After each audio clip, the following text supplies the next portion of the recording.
11.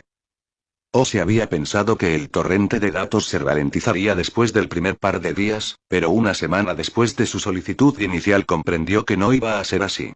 En lo que a las oscuras criaturas que vivían al margen de los límites de la sociedad se refería, había almacenada una gran cantidad de información acerca de los llamados grandes sindicatos del crimen.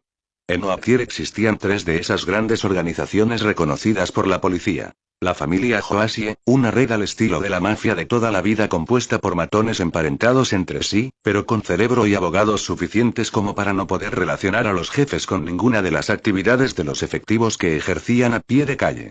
Foral S.A., una empresa cuya junta parecía haber ampliado su campo de acción para abarcar delitos varios, tanto financieros como callejeros. Y Área 37, la organización más inteligente y esquiva cuyo turbio imperio estaba reforzado por negocios legítimos y, al parecer, contactos políticos. Estos tenían su base en Ciudad Lago Oscuro y ya solo por eso a Ose le parecían los sospechosos más probables del asesinato de Shaef y Kotal. Era una cuestión de simple geografía. Antes de desaparecer, los amantes no habían salido del Lago Oscuro en varias semanas. Si se habían tropezado sin querer con algo que exigía su eliminación, era Área 37 la que tenía los recursos y los contactos necesarios para lograrlo. Lo que le dejaba una tarea pendiente. ¿Con qué crimen podían tropezarse 2 civiles inocentes que requiriera una respuesta de tal magnitud? Los expedientes oficiales referidos a los sindicatos del crimen organizado que Ose había sacado de la oficina del fiscal general contenían todas las investigaciones previas, además del alarmante número de casos judiciales que habían producido y que no se habían podido ganar. De estos, los informes enviados por operativos clandestinos e informadores eran los más útiles. La oficina del fiscal conocía a todos los jugadores, los importantes y los secundarios, y la mayor parte del tiempo tenía una idea general de lo que estaban tramando. El problema eterno era demostrarlo ante un tribunal. Con pruebas o sin ellas, los expedientes que cubrían hechos de 40 años atrás no eran muy útiles. No había grandes matanzas ni enfrentamientos violentos entre rivales, ni siquiera grandes atracos a mano armada. No era más que un goteo continuo de dinero que salía de los clubes, problemas de juego, narcóticos digitales y químicos, prostitución, timos bancarios y contratos urbanísticos dudosos. Tras los expedientes oficiales, Ose comenzó a entrar en el saber colectivo de los medios de comunicación sobre el Área 37. La mayor parte era chismorreos, aunque algunos de los periodistas de investigación parecían saber de lo que hablaban. Pero una vez más, no se mencionaba ningún crimen grave de aquella época. Cuando buscó entre los informes habituales archivados por la policía ese año y los 5 siguientes, no halló ningún crimen notable que hubiera ocurrido o que hubiera requerido años de preparación. A media mañana, el detective había dejado de trabajar para contemplar el increíble atentado contra la nave estelar. A esas alturas la mitad de la Federación estaba haciendo lo mismo. Hasta la investigadora jefe se había recostado en la silla para mirar las imágenes que le mostraba la pantalla de su escritorio. Una vez que el segunda oportunidad estuvo a salvo en el espacio, el peso de los datos que lo esperaban lo había vuelto a arrastrar poco a poco a su tarea, aunque todos sus colegas del cuartel general de la Policía Metropolitana no dejaban de pasar por allí para preguntarle si lo había visto y qué le parecía. Parecían más interesados en conocer la opinión de Paula, aunque la detective no dio ninguna. A media tarde estaba inmerso de nuevo en los horrendos detalles del mundo de Lampa. La entrada constante de información en los monitores de su visión virtual y el hecho de tener que leer las pantallas de su escritorio le estaba provocando un dolor de cabeza. Cuando echó mano de su taza de café, se encontró con que solo quedaban los restos fríos de la última cafetera. «Voy a buscar más», murmuró. Paula ni siquiera levantó la cabeza de su pantalla cuando el detective se dirigió a la puerta. Les habían dado un despacho en el 5º piso, una habitación bastante agradable con una ventana grande y un mobiliario que no era demasiado antiguo. Las matrices de los escritorios eran todas de primera línea, con pantallas y portales haciendo juego. La cafetera, sin embargo, estaba en el pasillo. «Espere», dijo Paula cuando ya casi había salido por la puerta. Acaba de entrar una llamada por la línea segura. Era Catux. Lo pusieron en el gran portal que habían montado en la pared y Ose se sentó justo cuando apareció la imagen del gran alienígena. Ose frunció el ceño, preocupado. Al ver el aspecto del riel, Catux apenas podía levantar la cabeza para mirar a la cámara. Los estremecimientos le recorrían el cuerpo y los tentáculos, como si tosiera sin ruido. «He vivido su vida», susurró Catux. Cómo sobrevivís los humanos a tanta experiencia es algo que nunca entenderé. Hacer tanto y reaccionar a todo del modo que lo hacéis es tanto una maldición como una bendición. Jamás os tomáis un momento para digerir y apreciar lo que os ocurre. Es lo que somos, le dijo Paula. ¿Y tú cómo estás? ¿Te han causado algún problema esos recuerdos? Fue difícil. No esperaba que lo fuera tanto. Veo el ahora y veo el entonces. Soy Tara más de lo que he sido cualquier otro ser humano y eso me asusta tanto como lo disfruto. Jamás había sentido miedo hasta ahora. Los recuerdos se desvanecerán porque esa es su naturaleza. Sabrás quién eres. Se desvanecen para vosotros. Conmigo, no estoy tan seguro. Hay tantas cosas en las que deseo concentrarme y recordar. No la dejaré irse tan fácilmente. Paula se inclinó hacia adelante. ¿Así que puedes tener acceso a toda su vida? Sí. Sí, la conozco muy bien. Tantos colores, tantos sonidos. ¿Y sentimientos? ¿Qué sentimientos ha experimentado? Tara lloró un día al ver el amanecer, así de hermoso era, en el desierto, donde la luz jugaba sobre las rocas y el cielo, y cada segundo traía un nuevo matiz a aquel suelo arenoso y arrugado. Aún ahora siento sus lágrimas, pequeños y delicados trazos que recorren mi piel y desdibujan la imagen. ¿Has buscado lo que te he pedido? ¿Tenía algún enemigo, alguien que la odiara? La cabeza del Rayel se meció con lentitud de un lado a otro en una luctuosa negativa, sus tentáculos siguieron el movimiento de forma discordante. No. Para ti, creo, sería una persona anodina e insípida, su vida no es tan rápida e intensa como la tuya. Pero Tara es una persona muy dulce, adora la vida, y odia el dolor y el sufrimiento que soportan otras personas. Lo peor que le inspiró a alguien fue irritación y decepción. Su delito más grave fue el egoísmo, engañó a varias de sus parejas, era incapaz de resistirse al placer y la emoción que le proporcionaban esas aventuras. Eso no la convierte en una mala persona. ¿Hasta qué punto reaccionaron mal esas parejas engañadas? Algunos lloraron. Algunos se encolerizaron. A otros no les importó. Hizo las paces con todos ellos. Nadie que conociera quiso matarla jamás. De eso estoy seguro. Maldita sea. Paula apretó los labios en una mueca de enfado. ¿No hay nadie? No. No es ninguna santa, pero de ahí a incitar el odio suficiente como para que la asesinaran y no lo veo, no a través de sus ojos. Gracias, Catux. Siento que haya sido tan duro para ti. Te agradezco lo que has hecho. No hay de qué. Me encantan los humanos, todos los humanos. A menudo pienso que quizá haya nacido en la especie equivocada. ¿Estás bien como estás? ¿Me traerás más memorias, Paula? Adquiero muchas por medio de contactos que tengo en vuestra unisfera, pero ninguna de depósitos de seguridad, ninguna tan completa como las que me traes tú, ninguna tiene una existencia humana tan rica, la sinceridad que yo atesoro. Veremos. Quizá te vuelva a visitar. Gracias. ¿Y algún día quizá me traigas tu propia memoria? Estoy seguro de que debes de ser el ser humano más grande que conozco. Eso es muy halagador, Catux. Lo tendré en cuenta. La detective esperó hasta que la imagen se desvaneció antes de arrugar la nariz al mirar la pantalla gris. Así que no ha sido un crimen pasional, dijo Ose. Paula siguió con los ojos clavados en la pantalla vacía. No lo parece. ¿Hasta qué punto es fiable, Catux? Muy fiable. Si él no consiguió ver a nadie, usted y yo podemos tener la seguridad de que no encontraríamos nada aunque revisásemos la grabación. Visto desde ese ángulo, la única posibilidad es que Shaef molestase a alguien extremadamente peligroso, un psicótico capaz de ocultar su verdadera reacción emocional. Pero tengo que admitir que es una posibilidad muy remota. ¿Y un asesino en serie? Oaktier no tiene ninguno en los archivos, pero podría haber alguno que reparte sus víctimas por toda la Federación. Una vez más, es posible. Si es así, no está trabajando con ninguna pauta reconocible. Es lo primero que suele buscar mi junta directiva cuando se producen asesinatos sin motivo aparente. La matriz de París no encontró ninguna relación con ninguno de los asesinos en serie que tenemos en nuestros archivos. Sonrió sin rastro de humor y levantó la cabeza para mirarlo. Bueno, ¿y cómo nos va con la teoría del sindicato del crimen? No muy bien. No encuentro ningún delito importante en esa época, ni confirmado ni rumoreado. Supongo que se encontraron con un ajuste de cuentas y el resto es una tapalera. Sí, eso encaja. Pero eso nos deja sin pruebas. Sigue habiendo toda una serie de archivos que no he revisado todavía. Lleva una semana analizando con programas todos los expedientes principales. Si hubiera algo útil o relevante para nosotros, a estas alturas ya debería haberlo encontrado. Estoy segura de que sabe que no me gusta rendirme en un caso con tantas circunstancias sospechosas, pero lo cierto es que nos estamos quedando sin vías plausibles de estudio. Se quitó el prendedor que le sujetaba el cabello negro y se lo atusó otra vez antes de volver a colocárselo. Tendré que pensarlo un poco.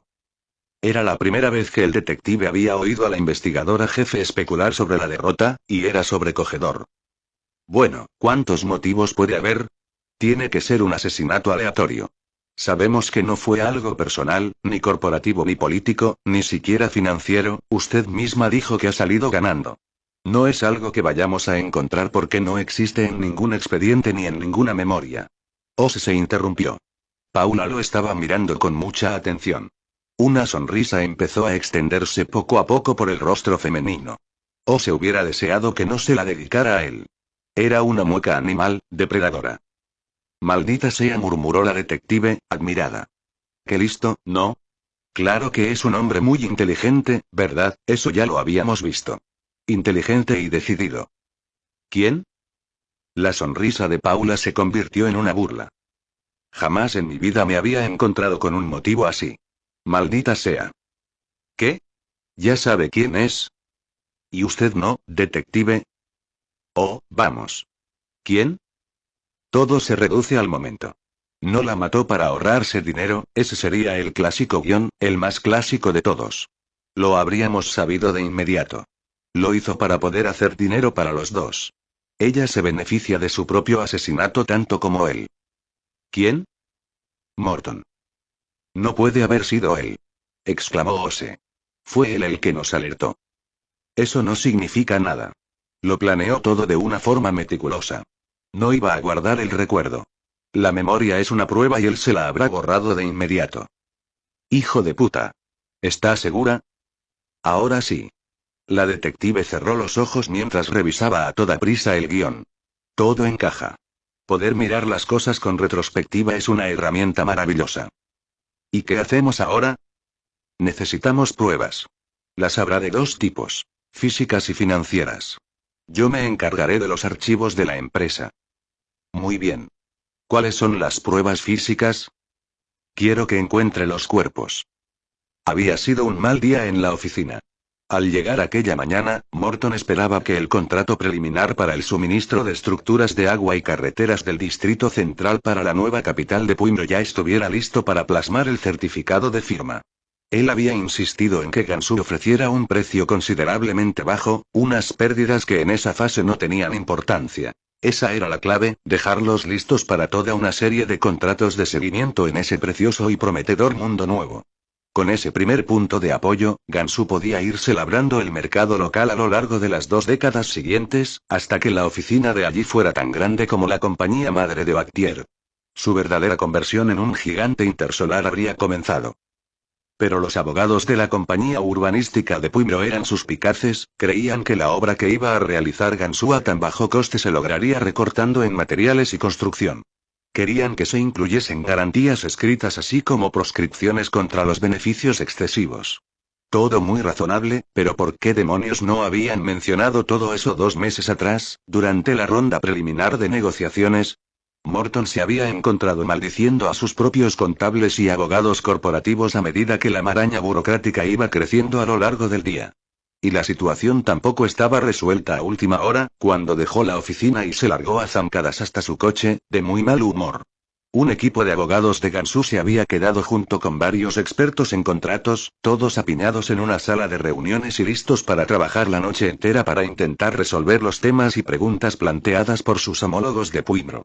Se programaron nuevas reuniones para la semana siguiente. El certificado de firma ya no se plasmaría hasta por lo menos 10 días más tarde. Putos funcionarios, siempre interponiéndose en el camino del progreso. El mayordomo lo saludó cuando se abrió la puerta del ascensor en el vestíbulo, después se peleó un momento con la americana que le lanzaron. Morton entró en el salón y entrecerró los ojos para defenderse de la hermosa luz vespertina que se filtraba por la terraza y la piscina. Vio a Melanie sentada en una de las hamacas, con la cabeza en las manos y los hombros hundidos. Oh, Dios, encima esto no, ahora no. La miraba con el ceño fruncido cuando la joven levantó la cabeza. Melanie le lanzó una sonrisa vacilante y corrió al salón. Señor. El mayordomo le había traído la ginebra con gas. Gracias. Cogió el vaso de la bandeja de plata. Melanie, según vio cuando la muchacha abandonó el suntuoso resplandor del sol, había estado llorando. ¿Qué pasa? Era una pregunta casi retórica, no le interesaba. Su novia se apretó contra él y apoyó la cabeza en su pecho. Esta mañana he ido al entrenamiento, dijo con la voz ahogada. El entrenador me dijo que no me había estado esforzando lo suficiente, que mis marcas eran demasiado bajas. Dijo que ya no demostraba el nivel adecuado de compromiso. Vaya. A Morton le apetecía decir, ¿y eso es todo? En esos tiempos, los únicos deportes que interesaban eran los deportes de equipo. Los especialistas en genética de la federación eran capaces de construir superatletas, así que la competición individual prácticamente carecía de sentido, se había convertido en una simple pugna entre laboratorios y clínicas. Pero el trabajo en equipo, eso era diferente, ese era el templo del último rasgo natural. La habilidad. En deportes como el fútbol, el béisbol, el hockey y el cricket, el talento combinado del equipo era una sinergia tras la que los aficionados podían lanzarse con una devoción absoluta. Aunque Morton siempre había pensado que el salto de trampolín estaba en el extremo, bastante desesperado por cierto, del espectro de interés de los especialistas, y que su importancia estaba inflada de forma artificial por las empresas de artículos deportivos y los canales mediáticos para fomentar las ventas y las campañas de promoción. Así que lo que dijo en realidad fue: es un gilipollas. No te preocupes por eso. La muchacha se echó a llorar. Me han retirado. ¿Qué? Me han retirado del equipo. Ha sido horrible, Morty, lo dijo delante de todo el mundo. Ya ha traído a otras 2 chicas nuevas. Oh, ya veo. Le dio unas palmaditas con aire ausente y luego tomó un sorbo de ginebra. No importa, ya te saldrá otra cosa, siempre sale. Melanie se apartó un poco para poder estudiar la cara de su novio, en el rostro de la joven había una expresión de perplejidad. ¿Qué? Morty, ¿es que no me has oído? Para mí se ha acabado. Sí, ya te he oído. Pues concéntrate en otra cosa. De todos modos ya era hora. Además, has desperdiciado años enteros en ese absurdo equipo de salto. Ahora podrás tener una vida de verdad. Los gruesos labios femeninos se separaron para formar una angustiada O al tiempo que daba un paso hacia atrás. Después entró corriendo en el dormitorio mientras sus sollozos llenaban el aire a su paso. Morton dejó escapar un suspiro de cansancio cuando la puerta se cerró con un sonoro portazo. Bueno, ¿y qué se esperaba? Es el problema de los jóvenes de verdad, no tienen perspectiva de la vida. No, gracias por preguntarle, soltó a la puerta cerrada, a mí tampoco me ha ido muy bien el día. Su mayordomo electrónico le dijo que había una llamada de la investigadora jefe mío. Morton tomó un largo sorbo de su copa antes de contestar. Pásala a la pantalla del salón, le dijo al mayordomo electrónico. Incluso magnificada hasta alcanzar el par de metros de alto, el rostro de Paula Mio era, en esencia, inmaculado. Cuando Morton se reclinó en uno de los sofás de cuero, se encontró admirándola una vez más. Alguien así sí que podría convertirse en una auténtica compañera. Estarían en un plano de igualdad, cosa que no era nada habitual, más que competir, se complementarían. Pero ese extraño legado de la detective y qué inesperado, investigadora jefe, ¿qué puedo hacer por usted? Necesito acceso a unos documentos financieros, las viejas cuentas de Aquastate. Dado que usted es el presidente de la compañía madre, me pareció más sencillo pedírselos a usted en lugar de hacerlo por medio del tribunal. Ah. No era lo que Morton se esperaba. ¿Le importa si le pregunto por qué? ¿Qué está buscando? No puedo comentar un caso que se está investigando. Estoy segura de que lo entiende. Sí. Estoy muy familiarizado con los procedimientos gubernamentales, sobre todo hoy. Algo que hay que lamentar, al parecer. Morton esbozó su irresistible sonrisa. Secreto comercial. No puedo hablarle de ello. ¿Pero puede usted entregarme los archivos? Sí, por supuesto. Estaría en lo cierto si supongo que están avanzando, entonces. Digamos que va por el buen camino con esa valoración. Me alegro de oírlo. Le dijo a su mayordomo electrónico que le enviara a la detective los archivos relevantes. ¿Me permite preguntarle si en estos momentos está viendo usted a alguien, Paula? No creo que eso tenga ninguna relación con mis pesquisas. No la tiene, pero era una pregunta sincera. ¿Por qué quiere saberlo? Estoy seguro de que lo ha oído muchas veces. Pero quiero ser sincero con usted desde el principio. Si no tiene usted ninguna relación, para mí sería un placer llevarla a cenar alguna noche, en cuanto sea posible. La pantalla mostró la cabeza de la policía inclinándose ligeramente hacia un lado, un movimiento que imitó una curiosidad muy parecida a la de un ave. Eso es muy halagador, Morton, pero ahora mismo no me es posible aceptar. Espero que no se ofenda. Desde luego que no. Después de todo, no ha dicho que nunca lo hará. Creo que se lo volveré a pedir una vez que termine este caso. Como desee. Gracias, investigadora jefe. Y espero que los archivos le resulten útiles. Lo serán. La llamada terminó. Morton se arrellanó en el sillón sin dejar de mirar la pantalla vacía donde todavía podía ver el rostro elegante y sereno de la detective. Por alguna razón, el día ya no le pareció tan perdido, después de todo. 8 días después de entrar en el bosque, Otsie tuvo que revolver en su mochila para sacar ropas más cálidas. Ya hacía un par de días que habían dejado atrás el último árbol de hoja caduca. El sendero los llevaba entre gigantes alpinos altos y solemnes con troncos oscuros de corteza dura como una piedra. Sus hojas cerosas eran largas y delgadas, apenas más gruesas que las agujas de pino terrestres, con colores que iban desde el verde oscuro a un granate que era casi negro. Era una capa fina y dura de hierba lo que crecía bajo ellos y que estaba incompleta alrededor de los troncos, donde habían caído las hojas ácidas. El aire frío del lugar indicaba que les llevaba mucho tiempo pudrirse y convertirse en la generosa marga que se encontraba en otros lugares del bosque, y el aire estaba cargado de su perfume cítrico. El sol parecía haber abandonado a Otsie y Orión, los trozos de cielo que conseguían vislumbrar eran de un color gris uniforme y las nubes bajas se apiñaban en un velo que nada rompía. Densos bancos de niebla salpicaban el sendero y llegaban muy por encima de las copas de los árboles, necesitaron horas para atravesar algunos y cada uno parecía más grande y frío que el anterior. Tras tardar más de 3 horas en atravesar uno de esos bancos sin que hubiera ni un solo respiro, Otsie decidió que ya estaba bien. Le chorreaba la fina americana de cuero, cubierta de una humedad que estaba lo bastante fría como para convertirse en hielo, y ni siquiera había podido protegerle la camisa de cuadros. Desmontó, se quitó a toda prisa la camisa empapada y se puso una seca sin dejar de temblar mientras lo hacía. Antes de que la bruma tuviera tiempo de hundirse en el algodón limpio, sacó un forro polar de lana de color gris pizarra con una membrana exterior impermeable. Para gran diversión de Orión, después se puso unos saones blandos de cuero que cubrieron los pantalones de pana. Una vez que pudo al fin alisarse la rebelde mata de pelo, lo metió todo en un gorro negro con una borla. Solo entonces, una vez vestido y de nuevo a lomos de su caballo, se puso los guantes de ante. Casi de inmediato empezó a tener demasiado calor, lo que, para variar, era un cambio agradable. Esa mañana se había despertado temblando cuando la escarcha del amanecer le había cubierto el saco de dormir.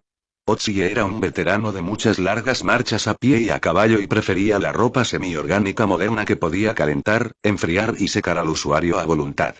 Unas prendas que estaban descartadas en cualquier mundo Sylphen, por supuesto, pero estaba satisfecho con el rendimiento de los viejos y sencillos tejidos. A Orión, que no había venido muy bien preparado para el mal tiempo, le prestó una sudadera suelta que el jovencito se puso bajo su fino chubasquero impermeable y un par de pantalones de hule de sobra que eran perfectos para ponérselos encima de los vaqueros que le cubrían las flacas piernas. Los dos azuzaron a los animales. Otsie ya no tenía ni idea de dónde estaban. Las nubes ocultaban el sol y las estrellas, así que ya no tenía forma de comprobar la dirección que seguían. Habían tomado tantas bifurcaciones, habían dibujado tantas curvas a lo largo de medias jornadas que había perdido por completo la noción del espacio que habían recorrido. Que él supiera, Lidington podía muy bien estar a solo 3 kilómetros de allí, aunque no le parecía que lo estuviera, no con aquel tiempo y aquellos árboles altos y hoscos. ¿Alguna vez te has adentrado tanto?, preguntó Otsie. No. Orión ya no hablaba tanto. Aquello no era el bosque amplio y veraniego al que él estaba acostumbrado, y la oscuridad y el frío estaban acabando con su buen humor. Habían pasado 3 días desde la última vez que habían visto a algún Sylphen, un grupo que se alejaba de ellos por un sendero que se bifurcaba.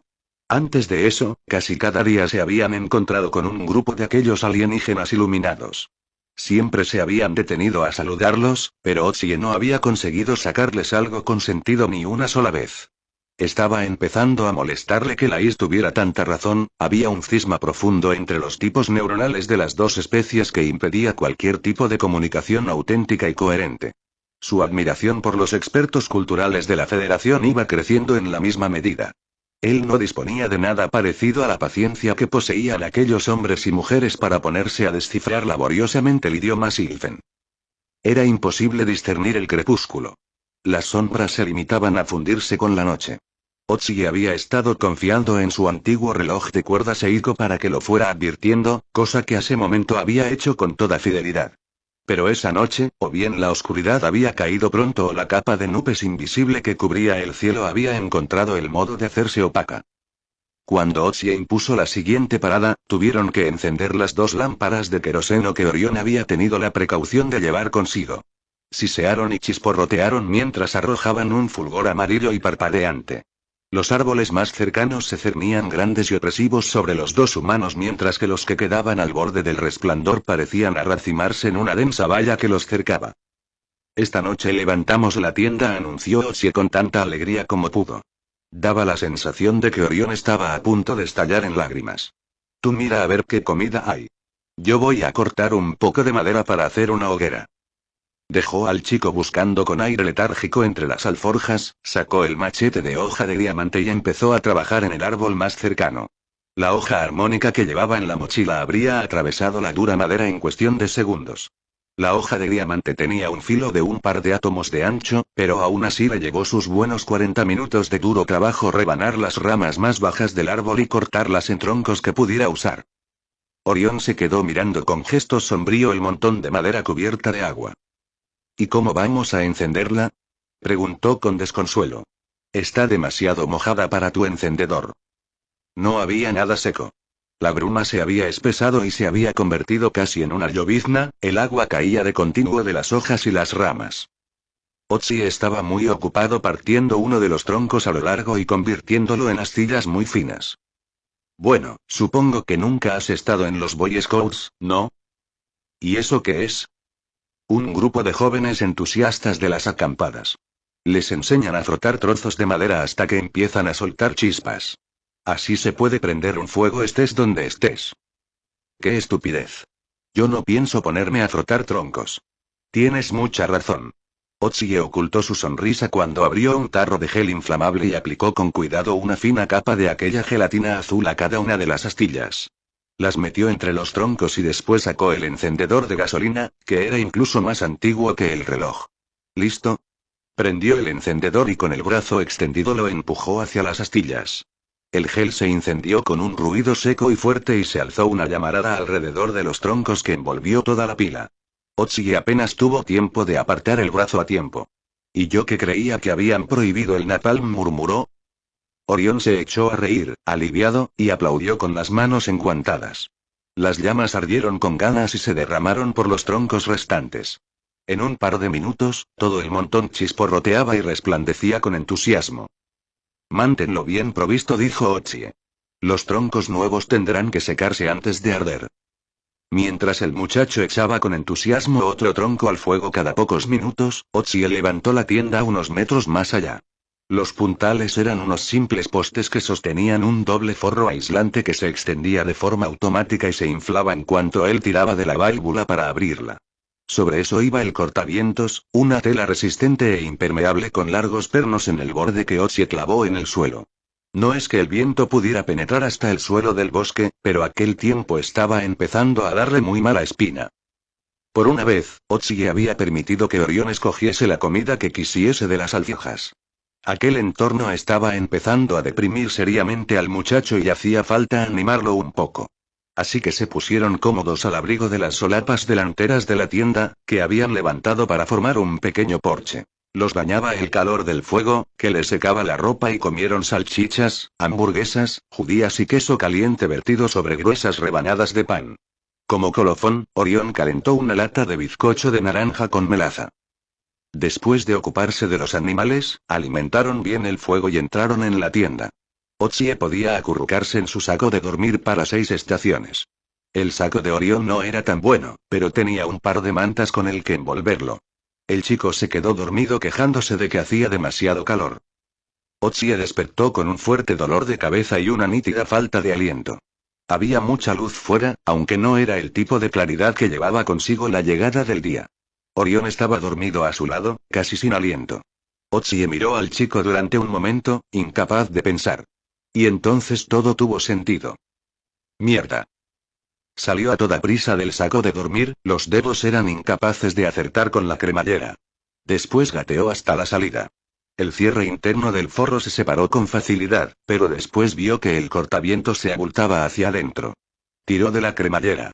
Un torrente de fina nieve en polvo cayó en silencio, acumulándose contra sus rodillas. E incluso cuando aquel polvo dejó de moverse y lo dejó medio hundido en un amplio montículo, seguía sin haber señal alguna del cielo. Ochie se abrió camino entre la nieve y empezó a cavar con frenesí. Después de un par de segundos, sus manos revolvían en el aire fresco y la luz blanca y brillante entró a raudales en el agujero. El aventurero aspiró una ansiosa bocanada de aquel aire gélido e intentó detener los latidos de su aterrado corazón. Orión se había incorporado tras él y parpadeaba. ¿Qué pasa? Nada, estamos bien. Me duele la cabeza. ¿Eso es nieve? Sí. Ah, wow. El muchacho gateó hasta Ochie y cogió un puñado con una sonrisa encantada. Jamás la había visto. ¿Lo cubre todo como en los cuadros de Navidad de la Tierra? Ochie, que estaba a punto de decirle que se pusiera las prendas impermeables, lo miró sin poder creérselo. ¿Te estás quedando conmigo, tío? ¿Jamás habías visto la nieve? No. En Lidington no nieva. Nunca. Ya. Vale. Bueno, ponte los impermeables, vamos a salir a echar un vistazo. La nieve cubría más de 30 centímetros del suelo y había varios centímetros cubriendo cada rama y cada hoja. Justo alrededor de la base de los árboles era más fina y por supuesto se había acumulado sobre el cortavientos de la tienda y había cubierto por completo la cima. Ochie la miró un poco avergonzado, si hubiera enterrado de verdad la tienda, el cortavientos no habría podido soportar el peso. De todos modos, le habían dado una buena lección, en aquel bosque alienígena no se podía dar nada por hecho. Llamó a Orión para que le ayudara a tranquilizar a los animales, que pateaban el suelo y temblaban bajo el frío. Al desaliñado pony no parecía importarle mucho la nieve y se acercó a Orión con el morro estirado en cuanto el muchacho le encontró un poco de avena. El Lomtru se limitó a sacudir su desgreñado manto gris cuando Ochie comenzó a comprobar su estado. Esas criaturas disponían de una extraña bioquímica que les permitía resistir temperaturas mucho más severas que aquella. Era Polly la que más había sufrido, ya que no tenía pelaje de invierno.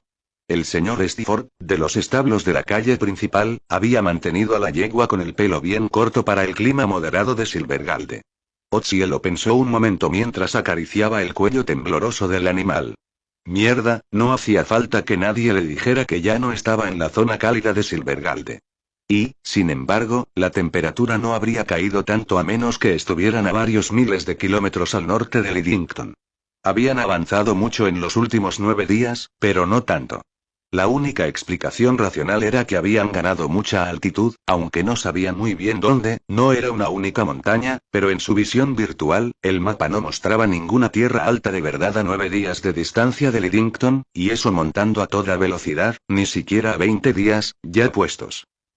Dio una vuelta completa y después levantó la cabeza y miró aquel cielo vacío y anodino mientras una lenta sonrisa de satisfacción se le dibujaba en el rostro. Definitivamente, esto no es Kansas, Totó dijo en voz baja. Hicieron un desayuno frío, desenterraron y guardaron la tienda y continuaron adelante. La nieve flotó sin rumbo todo el día, un polvo lo bastante fino como para que la más ligera ráfaga de aire enviara un torbellino de copos que giraban a su alrededor. Convirtió el bosque en una exquisita y crujiente tierra invernal, pero una vez que echaron a andar no había indicación alguna de dónde estaba el sendero. La yegua, el pony y el Lomtrus continuaban adelante como si ellos sí supieran el camino, soportando el nuevo clima con estoicismo. De vez en cuando grandes cascadas de nieve caían del dosel de los árboles gigantes emitiendo un rugido manso y prolongado que sonaba alarmante en medio del silencio del bosque. Alrededor de media tarde empezó a caer una nevada más suave, grandes copos que iban goteando del cielo perdido. Bañó la luz ambiental de un tono gris y lúgubre y el aire se enfrió todavía más. Polly iba abriendo camino con dificultad a medida que se iba acumulando la nieve. Otsie se tomó un respiro para ponerse las grandes prendas impermeables por encima de la ropa. Sin semiorgánicos a mano, empezó a acumular capas de ropa. Era una estrategia que lo mantenía caliente y seco, aunque a costa de cierta inmovilidad. Envuelto en ropa como iba, le costó bastante volver a montar a Polly. A Orión le dio un par de sudaderas y otro par de pantalones para que se los pusiera debajo de las prendas de hule. Una vez que empezaron a moverse otra vez, Otsie empezó a preocuparse por la caída de la noche. La nieve no mostraba señales de amainar y ellos iban a necesitar tiempo y luz para montar un campamento como Dios manda. Alrededor de una hora más tarde se encontraron con un grupo de arbustos cubiertos de nieve, parecían grandes dunas con unas cuantas ramas asomando por la cima. Nos refugiaremos aquí para pasar la noche, dijo. Orión se limitó a mirar a su alrededor y encogerse de hombros. El muchacho apenas había hablado en todo el día. Otsie se quitó una capa de sudaderas y trepó al árbol que había sobre los arbustos. Se puso a trabajar en las grandes ramas bajas con la sierra de diamante y rebanó cada una por las junturas. No le costó mucho que se partieran y cayeran sobre los arbustos. Derribó 4 bastante grandes y dejó que aterrizaran una sobre otra para formar una barrera más o menos estable. Tendría que servir de corral improvisado. Para cuando se bajó con cuidado del árbol, la nieve ya se estaba posando encima. Orión se puso a atar mantas alrededor de la yegua y el pony mientras Otsie plantaba la tienda en el escaso refugio que ofrecía un gran tronco. Ya casi había caído la noche cuando terminó. Miró el reloj, las 5:15. Lo que le daba un día de unas 10 horas. La rotación de Silvergalde era de 25 horas y media. ¿Vas a encender un fuego?, preguntó Orión. Le castañeteaban los dientes. Otsie ayudó al muchacho a entrar en la tienda. Esta noche no. Métete en el saco de dormir, así estarás caliente. Orión hizo lo que le decían sin quejarse. Tenía grandes círculos oscuros bajo los ojos y a la luz de la lámpara de queroseno daba la sensación de que le estaban desapareciendo las pecas de la blanca piel. Otsie entró arrastrándose en su saco y se sintió mejor de inmediato. Sacó un ladrillo calefactor de la bolsa y arrancó la lengüeta. La unidad estaba alimentada por una simple reacción química y la superficie superior pronto empezó a brillar con un tono bermejo que arrojaba un calor considerable. Se turnaron para calentar las latas y después, Otsie hirvió 2 grandes termos de té para poder tener algo caliente esperándoles cuando despertaran.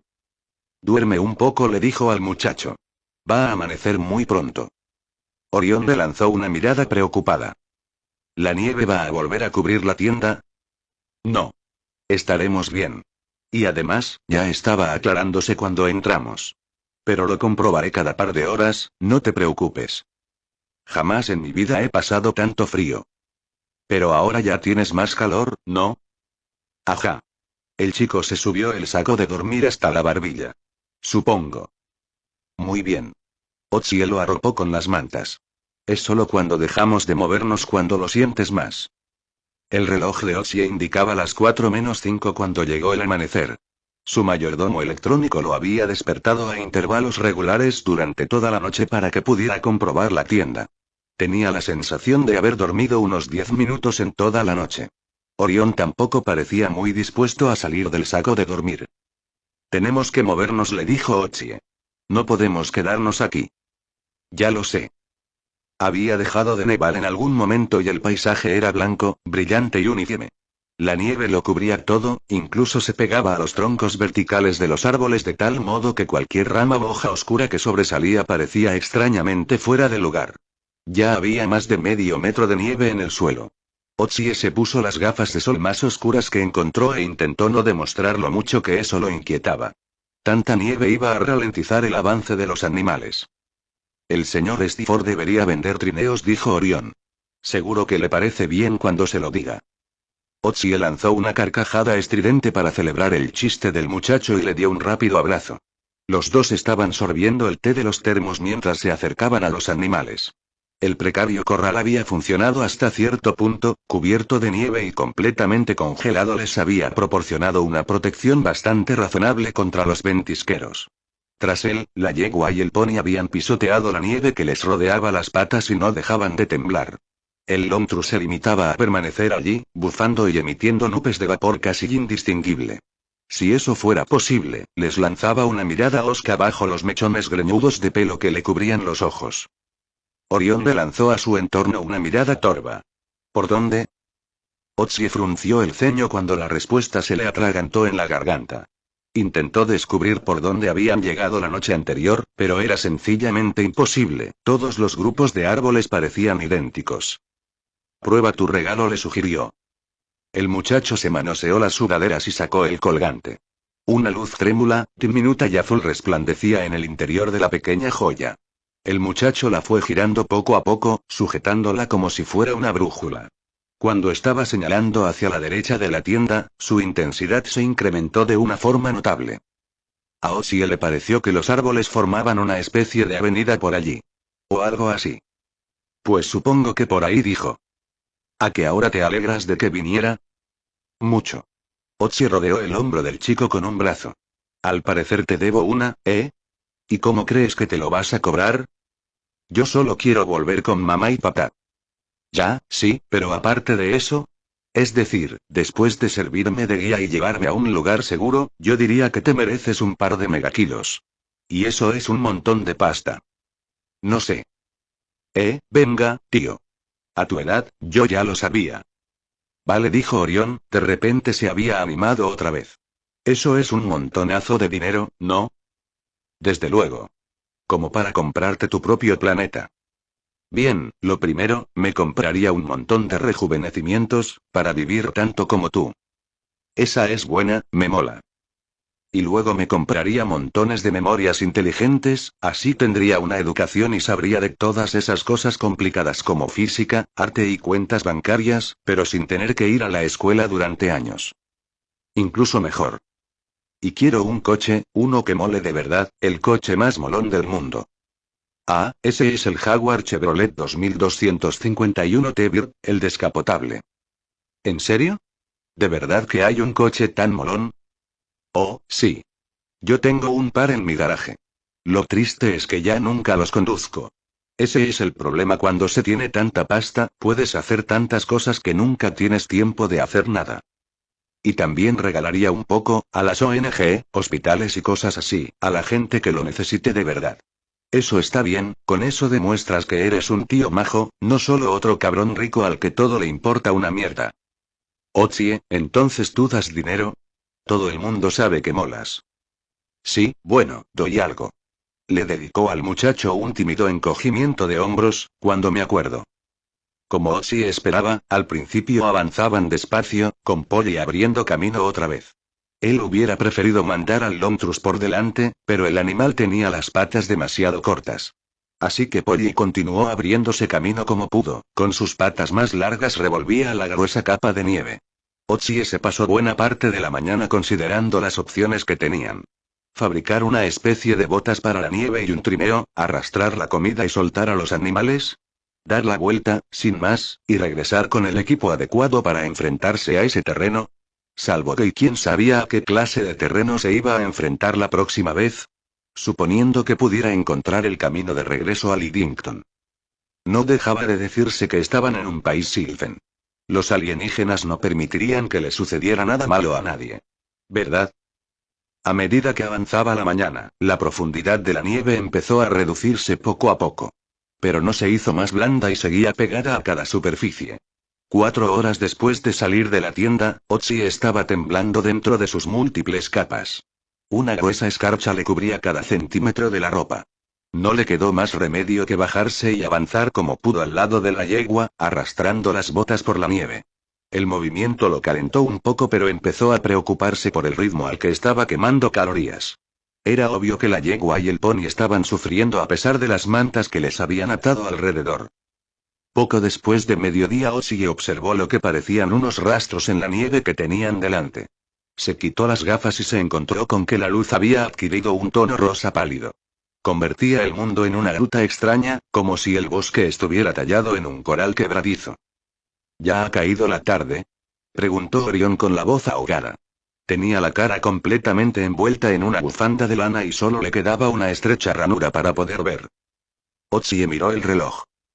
No me lo parece. Se agachó para examinar los rastros. No cabía duda, eran huellas, triángulos alargados sin suelas. Puede que sean botas, Sylphen dijo emocionado.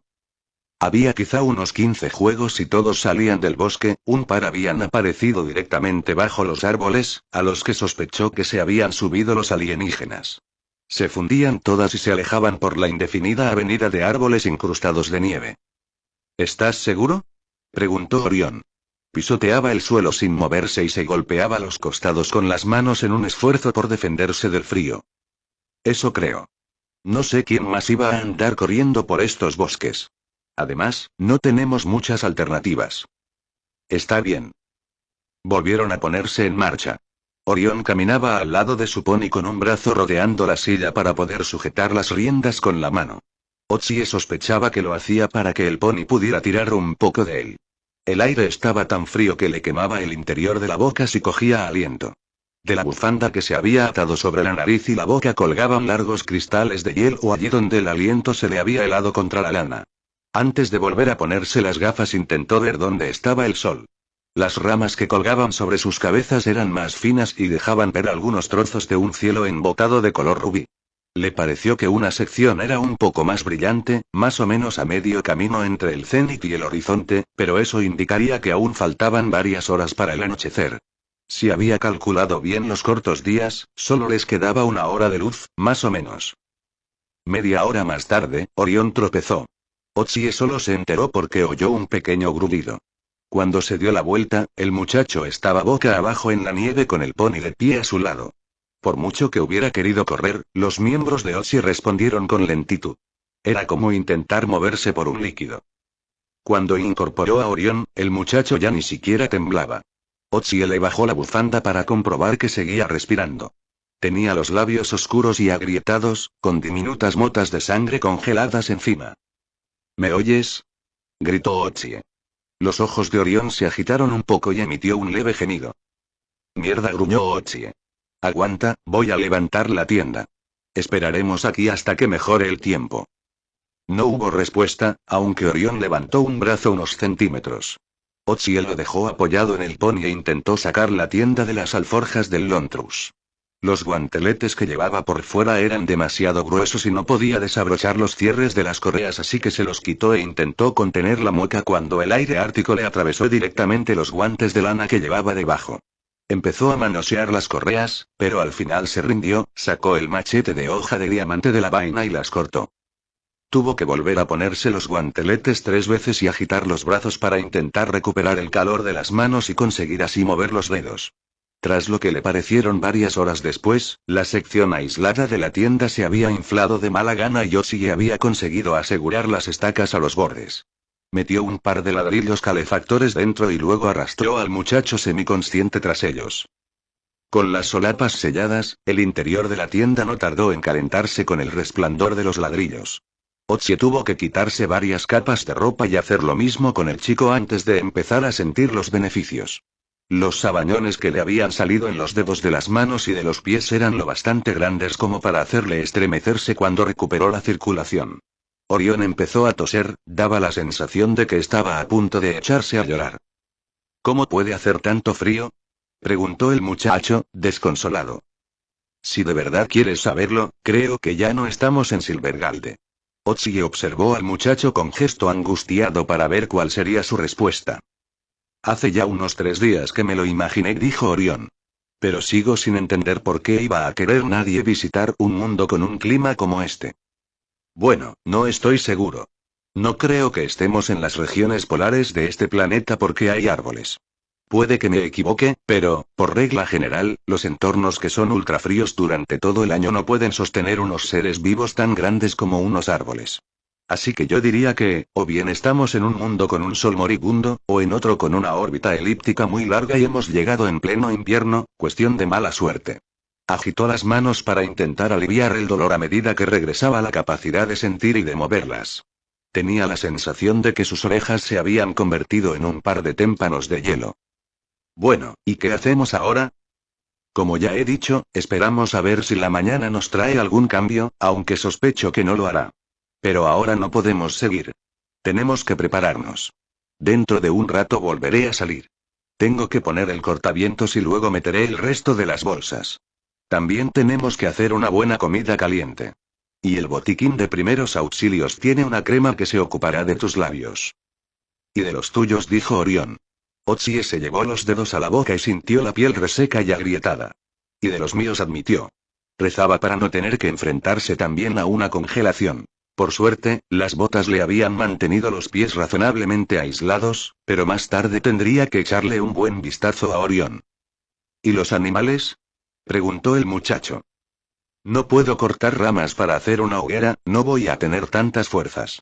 Voy a untar un poco de gel inflamable alrededor de la base de un árbol a ver si con eso puedo prender esa puñetera cosa. Eso quizá ayude a mantenerlos calientes. La verdad era que no quería salir otra vez, lo que quizá explicase el rato largo que le llevó prepararse. Al final volvió a salir al bosque gélido. Polly y el pony se habían derrumbado, muy mala señal. El Longtrus resollaba sin ruido, pero, aparte de eso, no parecía muy afectado. Mientras todavía le funcionaban los dedos, Otsie sacó el resto de las bolsas de sus alforjas y los llevó a la tienda.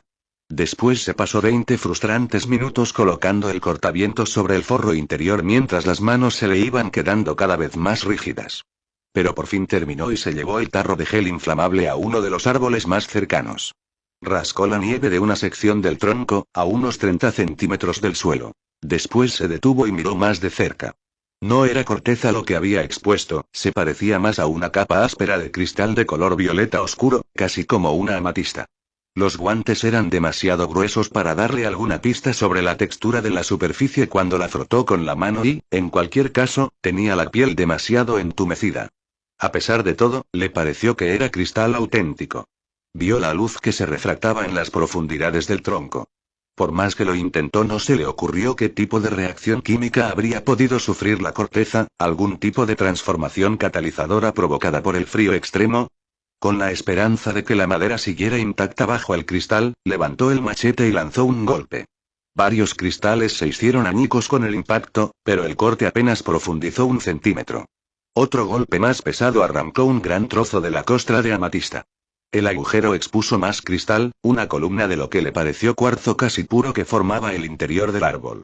Una luz exuberante y rosada se filtró en el interior y reveló un enrejado vertical de capilares con lo que parecía un fluido oscuro y viscoso moviéndose por el interior, muy despacio.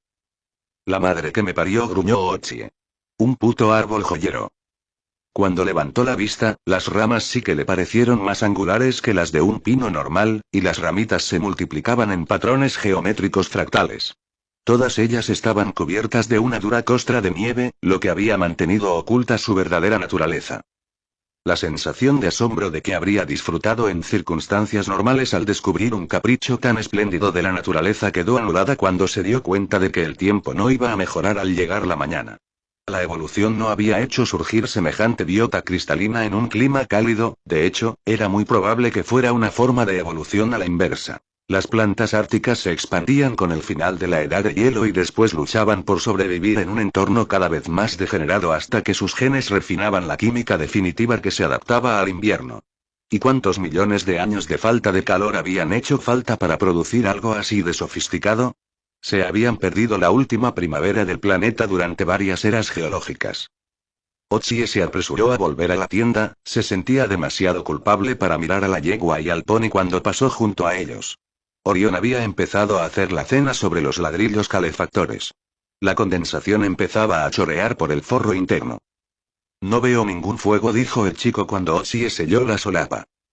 Esta madera no se prende, lo siento.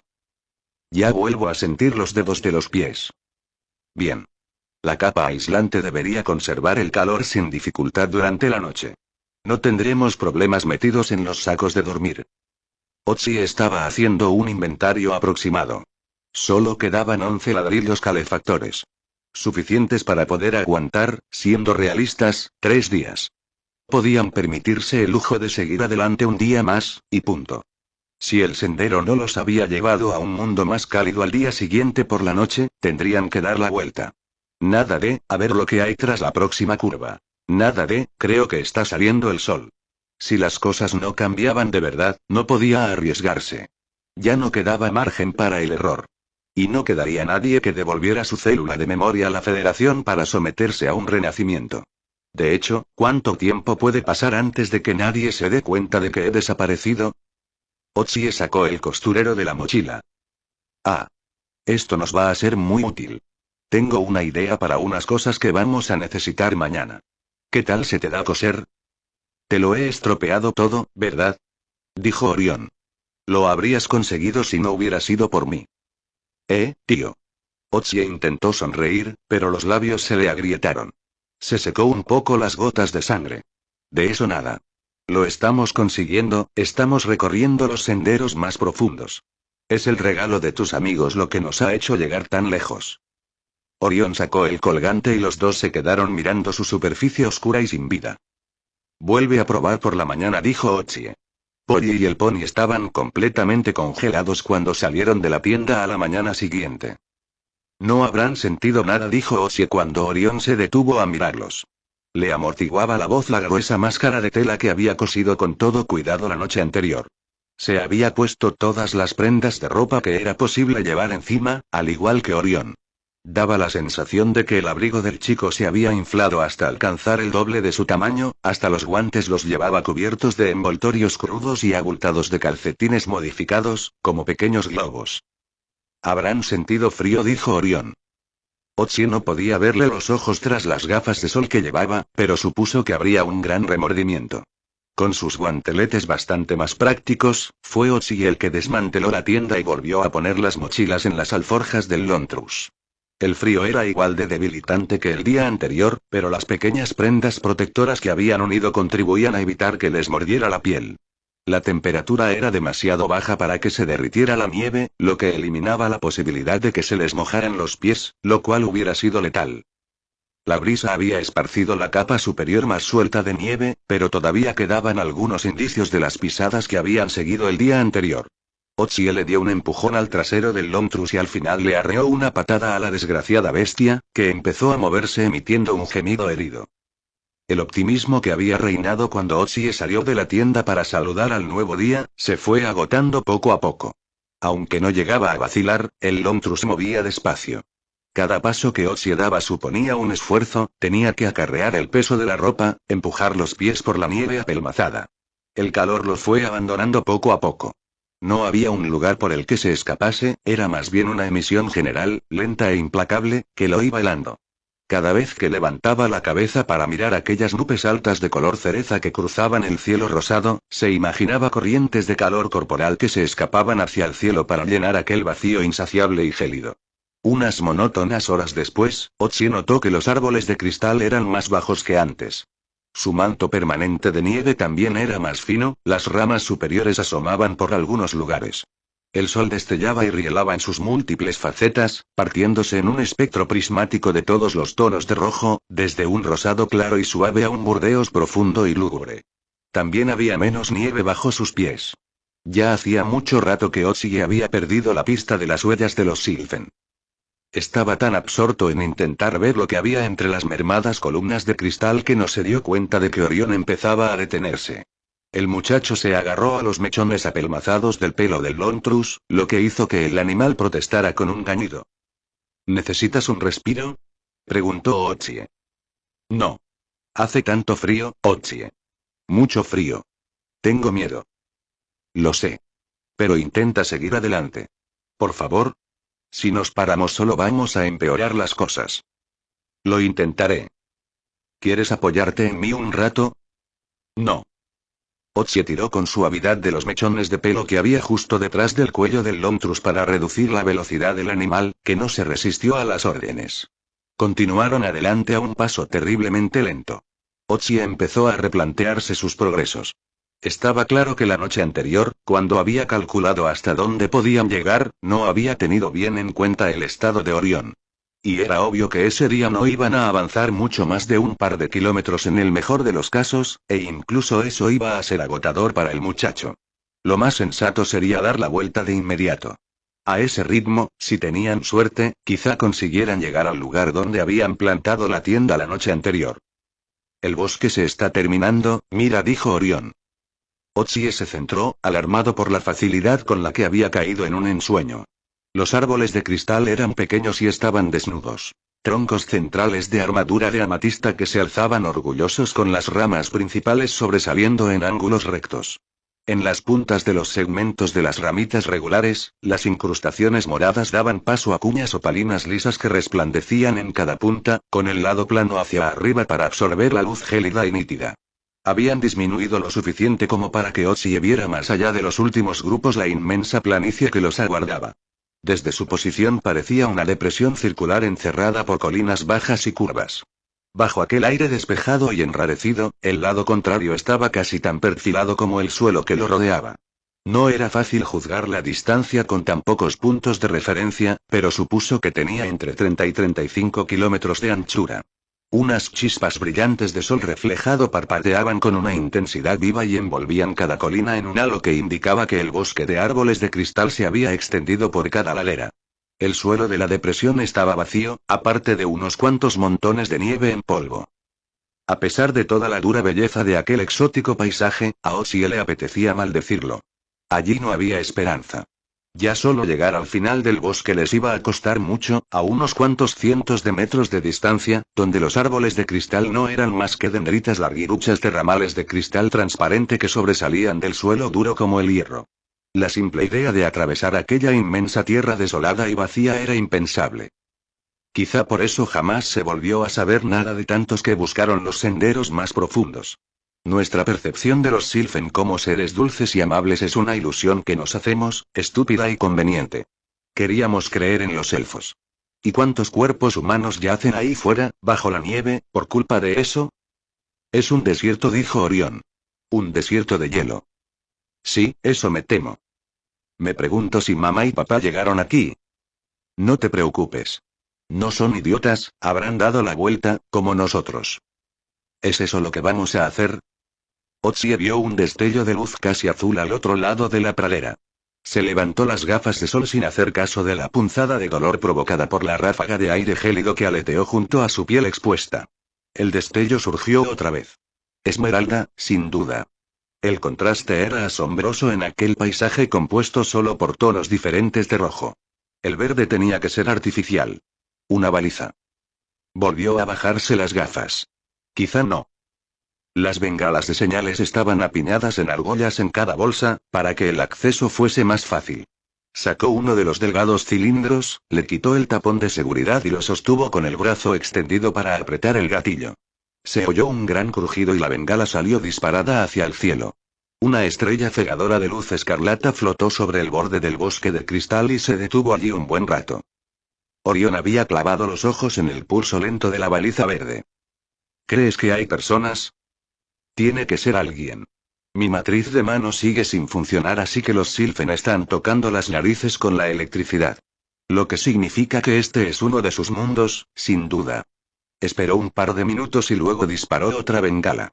Vamos a intentar caminar hasta el borde de los árboles. Si no hemos visto ninguna respuesta para entonces, nos damos la vuelta. Otsie ni siquiera había disparado la tercera bengala cuando la luz de la baliza empezó a destellar más rápido. Riéndose bajo la máscara, levantó el cilindro y lo disparó. Cuando se fue apagando sobre sus cabezas, la luz de la baliza se hizo constante. Es un haz, exclamó Orión. Y nos están señalando con él. Creo que tienes razón. ¿Está muy lejos? No estoy seguro. Los implantes de la retina enfocaron mejor y compensaron la luz esmeralda deslumbradora.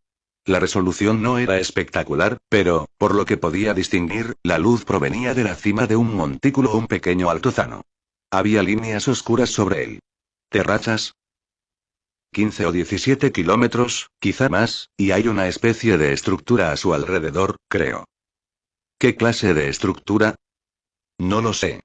Pero vamos a parar aquí. Si están acostumbrados a la gente, sabrán que necesitamos ayuda. ¿Y si no? Voy a levantar la tienda. Encenderemos un ladrillo calefactor y nos calentaremos, los dos necesitamos descansar. Cuando se termine el ladrillo, sabremos lo que hay que hacer. Si no ha venido nadie, nos damos la vuelta. Otzi empezó a tirar del gran nudo que había hecho en la correa que sujetaba la tienda al lomo del Lontrus. ¿No podemos ir allí? Preguntó Orión con voz quejumbrosa. Está demasiado lejos. En las condiciones en las que estamos, nos llevaría otro par de días y no podemos arriesgarnos. Desenrolló la tienda y dejó que el forro interior absorbiera aire y se alzara convertido en una pequeña semiesfera alargada. Orión se metió a gatas y Otzi le dio un ladrillo calefactor. Arranca la lengüeta, le dijo al muchacho. Me reuniré contigo dentro de un minuto. Volvió a levantarse las gafas de sol y se centró en el montículo que había bajo la baliza. Después disparó otra bengala. La luz verde parpadeó 3 veces a modo de respuesta, una sucesión lenta antes de volver a deslumbrar. En el idioma de cualquiera aquello decía: ya os hemos visto. Otzi seguía sin distinguir qué era el montículo, salvo que tenía unos lados muy escarpados. 3 horas y 4 chocolates calientes más tarde se oyó mucho ruido fuera de la tienda. Otzi bajó la cremallera de la parte delantera para asomarse. 2 grandes criaturas se afanaban para llegar a la cima de la colina que quedaba delante del bosque de cristal. Eran cuadrúpedos, más o menos del tamaño de rinocerontes terrestres y estaban cubiertos de un pelaje enmarañado y espeso parecido al del Lontrus. El vapor del aliento se escapaba con un silbido de un morro achaparrado que sobresalía de la parte inferior de una cabeza bulbosa en la que se erizaban unas espinas cortas y puntiagudas. Otzi había visto cabezas de animales más feas que aquella, pero lo más extraño eran los ojos, largas franjas de piedra negra con muchas facetas, como si también se hubieran cristalizado en aquel clima letal. Los 2 animales estaban enganchados a un trineo cubierto, un simple armazón de lo que parecía sospechosamente hueso, con varios pellejos de cuero curtido atados a él. Mientras Otzi miraba, se retiró uno de los lados y se bajó una figura humanoide. Fuera quien fuera, vestía un abrigo largo de piel con capucha, pantalones de piel, manoplas de piel y una máscara facial también de piel con unas lentes semicirculares, saltonas como los ojos de un pez. La figura se dirigió hacia ellos con la mano levantada a modo de saludo. Ya me imaginé que serían humanos, exclamó una voz femenina con brusquedad tras la máscara. Somos la única especie con el mal gusto suficiente como para utilizar aquí luz roja para las bengalas de emergencia. Lo siento, le gritó Otzi. No venden una gran variedad de colores en la tienda. La mujer se detuvo delante de la tienda de campaña. ¿Cómo les va? ¿Hay algo congelado? La voz tenía un fuerte acento del Mediterráneo septentrional. Nada congelado, pero no estamos preparados para esta clase de clima. ¿Puede ayudarnos? Para eso estoy aquí. Se agachó y se bajó la máscara para mirar en el interior de la tienda. Su rostro era de un color marrón curtido, grabado con cientos de arrugas. Debía de tener más de 60 años, por lo menos. Hola, le dijo con tono alegre a Orión. ¿Hace frío, El muchacho se limitó a asentir, un poco aturdido. Volvía a estar acurrucado en su saco de dormir. La mujer olisqueó el aire. Dios del cielo, ¿eso es chocolate? Sí. Otzi le tendió el termo. Queda un poco si quiere. Si tuviéramos elecciones por aquí, usted sería emperador. Le dio un buen trago al termo y lanzó un suspiro de placer. Justo como lo recordaba. Bienvenidos a la ciudadela. Soy Sarah Bush, una especie de portavoz extraoficial de los humanos de por aquí. Otzi e Isaacs. He oído hablar de usted. ¿No inventó las salidas a otros planetas? ¿Cómo?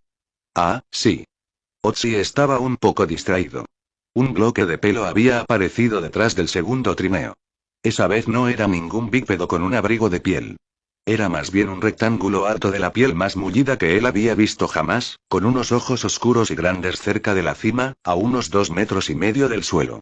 Se percibían unas ondas en el pellejo, lo que sugería que había unas patas moviéndose por allí dentro cuando se deslizaba. Emitió un ululato estridente que se alzaba y caía con tonos diferentes, casi como un cántico. Está bien, dijo Sarah con tono irritable mientras agitaba una mano para indicarle algo a la criatura. ¿Qué es eso? Preguntó Orión con timidez. Ah, no se preocupe por él, dijo Sarah. Es el viejo Bill, un Koroki. Aunque, en mi opinión, se parece más al Yeti. Se interrumpió para gorjearle un largo verso a su compañero. Ya está, le he dicho que ya vamos. Y ahora vamos a guardar todo esto y a subirnos al trineo. Creo que a ninguno de los dos le vendría mal un baño caliente y una copa. Dentro de nada es la hora del aperitivo. Se está quedando conmigo, exclamó Ochie. Paula se pasó la mayor parte de la noche revisando las viejas cuentas de Aquastate. La verificación que quería era bastante fácil de encontrar, solo había que saber lo que se estaba buscando para que los hechos encajaran. Como en cualquier buena teoría de conspiración, se dijo. Y sin duda ese sería el ángulo que adoptaría el abogado de la defensa. Cuando llegó al despacho a la mañana siguiente, le sorprendió ver que Ose ya estaba tras su escritorio, revisando los expedientes del ayuntamiento de 40 años atrás. Incluso después de pasarse trabajando medianoche no se podía decir que Paula llegara tarde. No puedo creer cuánto se estaba construyendo en la ciudad hace 40 años, se quejó el detective en cuanto su jefa se sentó delante de su mesa. Es como si la mitad de Ciudad Lago Oscuro no estuviese aquí. No recuerdo que fuera mucho más grande que ahora y llego aquí 60. Paula le echó un vistazo al gran portal montado en la pared que había activado su compañero. Mostraba un mapa detallado de Ciudad Lago Oscuro con un montón de luces verdes que señalaban las construcciones que se estaban llevando a cabo 40 años atrás, tanto civiles como privadas. No se olvide de incluir cosas como obras en carreteras durante al menos un par de meses después del asesinato.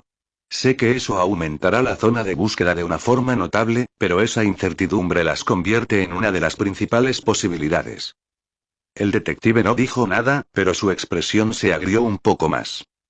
Yo ya he terminado mi análisis, le dijo. Le ayudaré con su búsqueda. Divida la ciudad en dos y yo me quedaré con una mitad. De acuerdo. O se le dio instrucciones a su mayordomo electrónico. ¿Qué encontró en las cuentas? Confirmaron mi teoría. Pero no se puede decir que sean pruebas que podamos presentar ante un tribunal, por lo menos no solas. ¿Quiere decir que necesitamos los cuerpos? No cabe duda de que ayudarán. Una vez que hayamos establecido que es un asesinato, las pruebas circunstanciales serán suficientes para condenarlo, espero. Ose miró el mapa del portal. Es un montón de trabajo de campo para nuestros forenses. Son buenos, pero no hay tantos disponibles. Podría llevar meses. O más. Hasta ahora ha llevado 40 años, no se van a ir a ninguna parte. Y una vez que hayamos localizado cada sitio, pediré que vengan unos equipos de la junta directiva. Eso acelerará las cosas. Melrose llamó a la puerta abierta y entró. Paula le lanzó una mirada sorprendida y después frunció el ceño. El director adjunto siempre le daba las misiones en persona. Para que él visitara una operación de campo tenía que ser algo muy importante. Y además parecía nervioso. ¿Cómo va el caso? Preguntó. Desde ayer tengo un sospechoso, dijo Paula con tono cauto. Me alegro de oírlo. El director adjunto estrechó la mano de Ose. He oído hablar muy bien de usted, detective. ¿Cree que ya podrá cerrar usted solo? Ose le lanzó una mirada a Paula. Supongo. Lo hará, dijo Paula. ¿Por qué está aquí? Creo que ya lo sabe. Después de que el segunda oportunidad despegara de la plataforma de montaje, a la isla le había llevado otros 3 minutos desarticular el último cortafuegos de la red de datos del centro de control de la salida. El equipo de seguridad del TEC había entrado en la sala 20 minutos después, una vez que Rob Taney había accedido a rendirse sin condiciones. La única promesa que hizo el TEC fue no dispararle a él y a sus colegas allí mismo. Pero resultó que los otros dos decidieron suicidarse al tiempo que se borraban las células de memoria antes de que el equipo entrara por la puerta.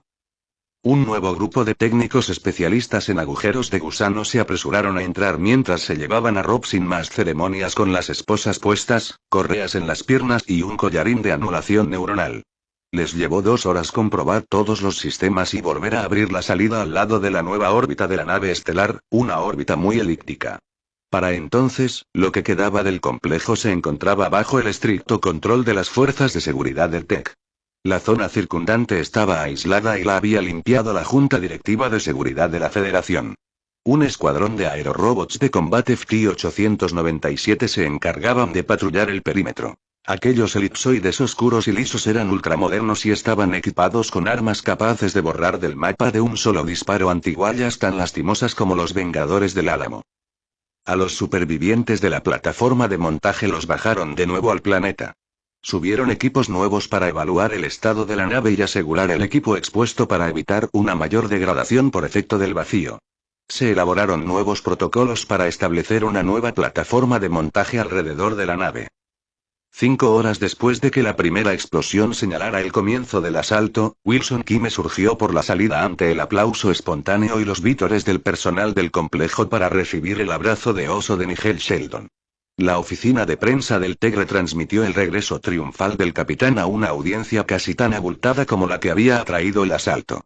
Después de eso, Wilson dio media docena de entrevistas, agradeció a todos los presentes su inmenso esfuerzo, contó un par de chistes, no especuló demasiado sobre los responsables del ataque pero dijo que estaba bastante seguro de que no habían sido los alienígenas de Dison Alpha, prometió que había salido de la terrible experiencia más decidido que nunca a completar su misión y terminó diciendo que iba a donar la prima de riesgo a una ONG dedicada a la atención de niños enfermos del planeta. La policía de Ansun le proporcionó a su coche una escolta de 8 motoristas que lo devolvieron a su piso de la ciudad. Wilson despertó con una sonrisa en la boca. Cuando se dio la vuelta, el cabello oscuro de Anna le hizo cosquillas en la nariz. Estaba acurrucada en el colchón de gel, a su lado, con un brazo alrededor de la cabeza como una niña pequeña que se protegiera contra los malos sueños. Toda una serie de deliciosos recuerdos, y uno encantadoramente pícaro, flotaron por la cabeza de Wilson antes de que le besara el hombro. Buenos días. La mujer se estiró con el letargo de un gato y le dedicó una sonrisa soñolienta. ¿Pero qué sonrisa más engreída es esa, caballero? Ah, ¿sí? Me pregunto qué puede haberla puesto ahí. Ana lanzó una risita cuando su amante la rodeó con los brazos. Una mano le acarició la espalda hasta detenerse en su trasero. ¿Habrá sido esto? La otra mano le estrujó un pecho pequeño y magníficamente moldeado antes de pellizcarle el pezón sin piedad. ¿O esto? Le besó el cuello y luego se lo rodeó para ahogarle la risa con un beso. Esto. Una de las manos femeninas fue bajando entre los dos y agarró algo. Quizá haya sido eso, se rió ella. Ah, ¿sí? Wilson empezó a hacerle cosquillas en las costillas y la joven tomó represalias. La broma se convirtió en una especie de combate de lucha libre suave que pronto se transformó en un deporte de contacto mucho más íntimo. Al final, Ana esbozó una sonrisa victoriosa y lo miró desde su posición, a horcajadas de él. Vaya, vaya, ¿qué te parece? Así que es verdad lo que dicen sobre lo que el peligro hace con un hombre. Wilson no podía negarlo. Lo de la noche anterior había sido pura supervivencia y su cuerpo lo celebraba con la reacción más básica que conocía. El alivio que había experimentado cuando el segunda oportunidad se había elevado sobre los aviones espaciales había llegado a provocarle temblores, que por suerte solo había presenciado Ana. Los demás presentes a bordo, los jóvenes, se habían mostrado encantados, eufóricos incluso, con su dramática huida, pero la perspectiva de morir no había sido demasiado para ellos. Wilson no se había dado cuenta hasta entonces de lo mucho que le asustaba morir, sobre todo en esos momentos. No era algo que esa sociedad pudiera entender, no con las expectativas de rejuvenecimiento y renacimiento inculcadas desde el momento de nacer. La generación posterior al 2050 sabía que podía vivir buena parte de la eternidad, formaba parte de sus derechos. Wilson pensó que su miedo quizá proviniese del hecho de haber crecido en una época en la que solo había una vida y luego te morías. La idea de que los recuerdos se podían conservar y después descargar para animar un cuerpo genéticamente idéntico era una muleta tranquilizadora para todos los demás, pero él no se terminaba de convencer de que era una continuación de su actual existencia.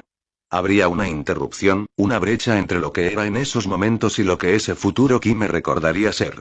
Una diferencia, una copia perfecta no dejaba de ser una copia, no era el original. La gente sorteaba el dilema diciendo que cada mañana, cuando despertabas, el único vínculo con el pasado era la memoria y por tanto, despertarse en un nuevo cuerpo no era más que una versión ampliada de esa pérdida nocturna habitual de conciencia. Para él no era suficiente. Su cuerpo, ese cuerpo, era su vida. Cuanto más tiempo vivía en él, más se endurecía ese vínculo identificador. 300 años y pico habían producido una convicción sólida como una roca que nada podía romper. No creo que pudiese sobrevivir a otra noche peligrosa como esa, le dijo a Ana, todavía resollando un poco. La joven se cruzó de brazos, los apoyó en el pecho de su amante y se inclinó hacia adelante hasta que posó la barbilla en las manos, las caras de ambos quedaron separadas por solo unos centímetros. ¿Cuáles son las normas de la nave cuando el capitán se acuesta con rangos inferiores? El capitán es partidario de ello, sin duda. Un dedo le dio unos golpecitos en el esternón. Así que tiene sentido del humor. Oculto con cuidado, pero atesorado de todos modos. ¿Y qué hacemos esta noche si no hay ningún ataque? El capitán frunció los labios como si se lo estuviera pensando. Practicar, solo por si acaso. Tengo la agenda libre. ¿No tienes a nadie? No. En realidad hace ya siglos que no. Demasiado liada con mi nuevo trabajo. ¿Y tú? No mucho. No me he casado desde mi último rejuvenecimiento. Algunas aventuras, pero nada serio. Bien. Ana se irguió. Será mejor que me dé una ducha. ¿De verdad quieres que nos veamos esta noche? Última oportunidad para que puedas fugarte sin problemas. Me gustaría que nos viésemos esta noche. A mí también. La joven le dio un rápido beso. La vida es demasiado incierta para no intentar mantener algo bueno. Ayer me lo dejó claro, como nunca antes. Nadie había intentado matarme hasta ahora. Hiciste un magnífico trabajo allí arriba. La tensión en situaciones de combate no es algo a lo que estés acostumbrada. Estoy muy orgulloso de ti. ¿Tú ya habías pasado por algo así? No del todo. Pero he estado en el servicio militar activo. Aunque fue hace mucho tiempo. Tampoco es que sea algo que se olvide, ni siquiera cuando se borran recuerdos en los rejuvenecimientos. ¿Y tú? Ana dudó un momento. ¿Mataste a alguien? Con sinceridad. No estoy seguro. Les disparé a muchas personas, desde luego. Pero no sueles quedarte por allí para ver el resultado. Le das a los dispositivos de poscombustión y te largas a casa casi antes de que el misil deje el riel. Es difícil de creer lo viejo que eres. Yo solo te conozco como alto ejecutivo. Tuve que hacer una búsqueda para desenterrar la historia del Ulises. Historia antigua. Si accediste a ella hace poco es muy probable que sepas tú más que yo de ese asunto. Pero el caso es que lo hiciste. Viajaste por el espacio en una nave. Se puede hacer. Yo no llamaría a esa misión un rotundo éxito. Pero Wilson, es que lo fue. Llegasteis a Marte. A millones y millones de kilómetros de la Tierra. No importa que Sheldon e Isaac encontraran otro modo de hacerlo. No denigres lo que hicisteis. Después de todo, mira quién te necesita ahora. Sheldon. Sí, supongo que a eso se le llama justicia poética. ¿Sabes lo que me dijo ayer, después de volver? Clavó en mí esa sonrisa de sabelotodo que tiene y dijo, te lo estás pasando en grande, ¿verdad? Y encima tenía razón, el muy cabrón. Hacer volar la nave fue estupendo. Nos costó Dios y ayuda, es cierto. Pero ganamos. Es como si todo lo que he hecho desde el Ulises fuese un interludio. Llevo 3 siglos estancado. Y ahora estás haciendo lo que naciste para hacer. ¿Qué razón tienes? Ana miró su propio cuerpo y luego el de él. La expresión de su rostro se hizo tímida. Hay una pregunta con la que muchos de los que estamos en el proyecto hemos especulado. No tienes que contestar si no quieres. ¿Qué? Todos esos meses en el Ulises. Era una tripulación mixta. Todos jóvenes y en pie. El viaje entero se hizo en caída libre. Ah. Lo siento. Eso es información gubernamental clasificada. ¿Con qué clasificada, eh? Sí. Pero déjame decirte una cosa, cuanto más tiempo pasas en caída libre continua, más inmune te vuelves a los mareos, incluso cuando los movimientos son vigorosos. ¿De veras? Hay que pasar mucho tiempo aclimatándose. Wilson le dedicó una sonrisa maliciosa. Y merece la pena cada minuto de la espera. Más vale, murmuró la joven. Ahora sí que tengo que darme esa ducha. Se supone que entro de servicio dentro de 10 minutos. Tómate el día libre. Diles que el jefe ha dicho que no hay problema. Ana se bajó de la cama. ¿Y? Por ahí. Wilson se la señaló. No había habido mucho tiempo para enseñarle el apartamento la noche anterior. La ropa ya estaba volando antes de que cerraran siquiera la puerta. Gracias. Otra risita y se dirigió al baño. Al menos no tienes que preguntarme cómo me llamo. Desde luego que no, Mary. Una de las zapatillas de Wilson voló por la habitación y lo golpeó en la pierna. Oh. La puerta se cerró. Cuando se oyó el sonido de la ducha, Wilson apoyó la cabeza en las manos cruzadas y se quedó mirando el techo, muy contento. Después de haber estado a punto de morir el día anterior, no era un mal modo de empezar un nuevo día. Ni siquiera la visión del dañadísimo complejo fue capaz de desanimarlo. Al acercarse por la autopista, fuertemente protegida, vio finas estelas de humo oscuro alzándose en el cielo, salían de la central eléctrica en ruinas. La torre circular del edificio administrativo seguía siendo un duro golpe. Había un montón de escombros donde antes estaba el gran atrio y la mayor parte de las ventanas de las dos torres que quedaban estaban rotas o habían desaparecido. Los robots antiincendios se abrían camino con cuidado entre los fragmentos de cristal y hormigón que surgían de la base, y los rociaban de vez en cuando con un chorro de espuma blanca. Los equipos médicos de salvamento trabajaban al lado de los robots, enviando pequeños sensores por control remoto a hurgar entre las ruinas. Buscaban los cuerpos para extraerles los implantes de las células de memoria y prepararlas para el renacimiento. Los vehículos de emergencia se habían apoderado del aparcamiento, así que Wilson aparcó en un trozo de césped sin usar y salió del coche. Oscar se encontraba allí, observando los equipos de trabajo en medio de un grupo de empleados de las oficinas y un escuadrón de guardias de seguridad del TEC uniformados. «Buenos días, capitán», dijo y le dedicó un saludo militar. A su alrededor, todo el mundo se irguió de repente. «Buenos días», respondió Wilson. No se molestó en devolver el saludo. Fuera de los círculos militares, no tenía mucho sentido. ¿Cuál es la situación? Antes de irse la noche anterior, había comentado los problemas más inmediatos con Oscar y había dejado a su ayudante al mando. La nave estelar está bien, todo el equipo crítico de a bordo está estable y aguanta bien. Había suficientes sistemas de apoyo y de repuesto por aquí abajo como para poder restablecer la mayor parte de los alimentadores umbilicales de un día para otro. Vamos a dejarla así hasta que podamos meterla otra vez en una plataforma de montaje. El fabricante de Malmetal espera entregarnos un globo viable dentro de unos 4 días. Una vez colocado, podremos realizar un examen más detallado. Bien. Wilson señaló con un gesto la ruina combada de la sala de evaluación, que era lo que tenían más cerca. ¿Y el complejo? Eso va a llevar un poco más de tiempo. Seguridad quiere verificar que el lugar es seguro antes que nada, asegurarse de que los terroristas no han dejado ninguna trampa desagradable a su paso. Una vez hecho eso, podemos despejar el sitio y empezar a reconstruir. Con el segunda oportunidad tan adelantado, no vamos a volver a necesitar todas las instalaciones que teníamos aquí abajo, así que buena parte del trabajo serán operaciones de remiendo. La División de Ingeniería Civil del TEC está preparando un montón de equipo en estos mismos momentos, en cuanto les demos luz verde, entrarán directamente. Parece que ha hecho un gran trabajo, Oscar, gracias. Es lo menos que podía hacer. Ojalá hubiera estado aquí ayer. Créame, no le hubiera gustado. Supongo que seguridad estará impaciente por aplicar toda una nueva serie de procedimientos. Oh, sí. Hoy vamos a tener que tomar unas cuantas decisiones y revisar el nuevo programa de montaje. He retrasado lo más gordo hasta que llegara. De acuerdo. Me pondré con ello. ¿Tengo un despacho?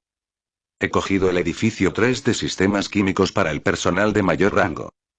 Ah, y hay unas personas de seguridad que quieren verlo ahora. Que esperen. Oscar le lanzó una mirada incómoda. Quizás sea una buena idea quitárselo de encima ya. Sugerencia del señor Sheldon. No me diga. Al último Vengador del Álamo lo derribó un T-897 cuando atravesaba como una tromba la sala de evaluación 7 de camino a la salida. Un láser atómico había perforado directamente su campo de fuerza y había golpeado el cuerpo principal con consecuencias devastadoras. Se había partido en dos cuando le explotaron las células de energía primarias. El estallido había partido las dos secciones y estrellado la parte delantera contra varias hileras del delicado equipo que ponía a prueba la tensión de los paneles del fuselaje.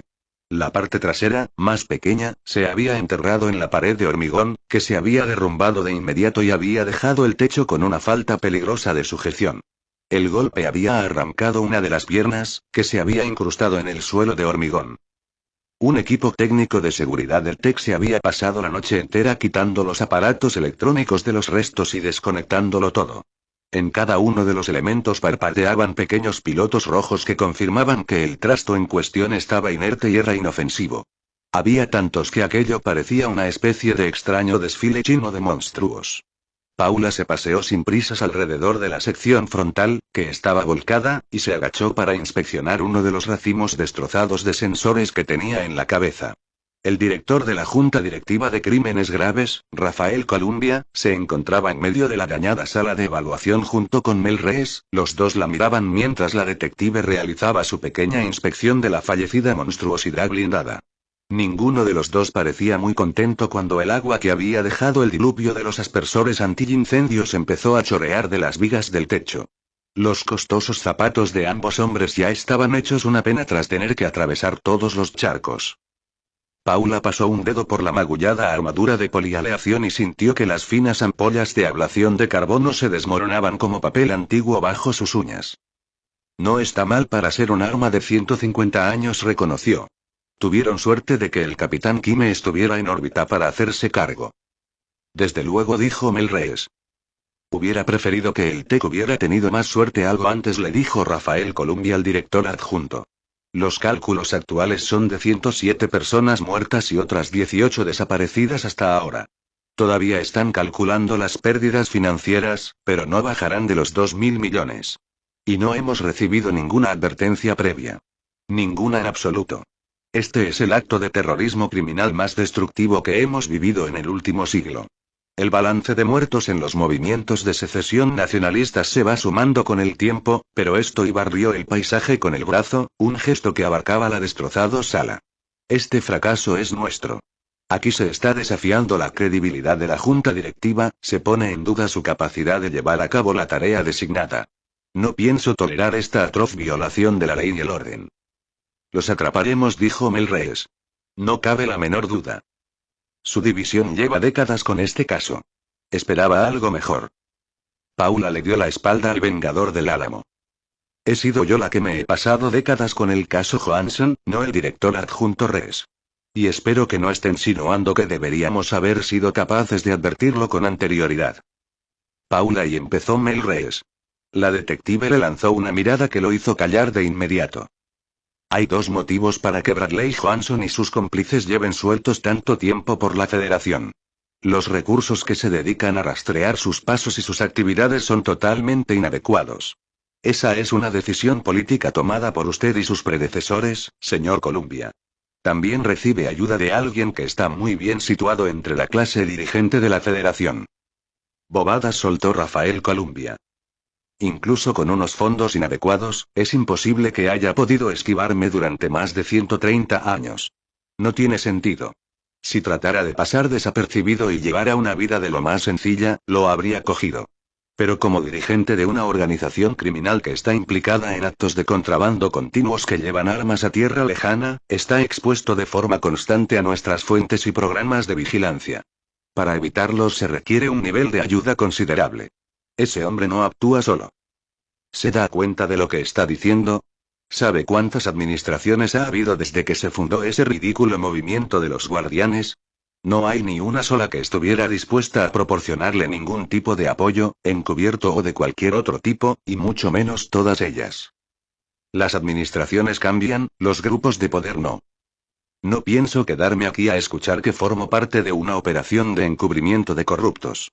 Me da igual quién sea usted, lo dedicada que esté a su trabajo o el historial de condenas que haya conseguido. Soy el jefe de esta junta directiva y usted va a mostrarme un poco de respeto. El respeto es algo que uno se gana, señor Columbia. Muy bien. Mel Rees levantó las manos y se adelantó para ponerse justo entre los dos. Una cosa que estaría haciendo Johansson ahora mismo sería partirse el culo de risa, y se estaría riendo de los dos. La única persona a la que están ayudando ahora mismo es a él. Gracias por decirlo, dijo Columbia. Después le lanzó a Paula una mirada furiosa que en circunstancias normales terminaría con cualquier miembro de su equipo. La detective ni siquiera pareció ser consciente de ella. Primera pregunta, dijo Paula. ¿Por qué creen que es él? Columbia señaló con un gesto irritado al director adjunto. El método de la operación, le dijo Rees a Paula. Esto lleva la firma de Adam Elvin por todas partes. Creemos que fue él el que montó toda la operación. Eso sería muy extraño, dijo Paula. Elvin no se ha implicado directamente en ningún acto violento desde Abadan. Se limita a reunir cargamentos para Johansson. Rafael Columbia lanzó una risita desdeñosa. Esta no es una época en la que la medida del tiempo rebaje nada. Creí que usted lo comprendería mejor que nadie, investigadora jefe. La última propaganda de los Guardianes lleva un tiempo denunciando al Segunda Oportunidad como un proyecto organizado por el aviador estelar, dijo Rees. Son los únicos que tienen alguna razón para hacer esto. ¿Una razón? Dijo Paula con tono pensativo. Lanzar una acción como esta dentro de la Federación es un cambio de política enorme para Johansson.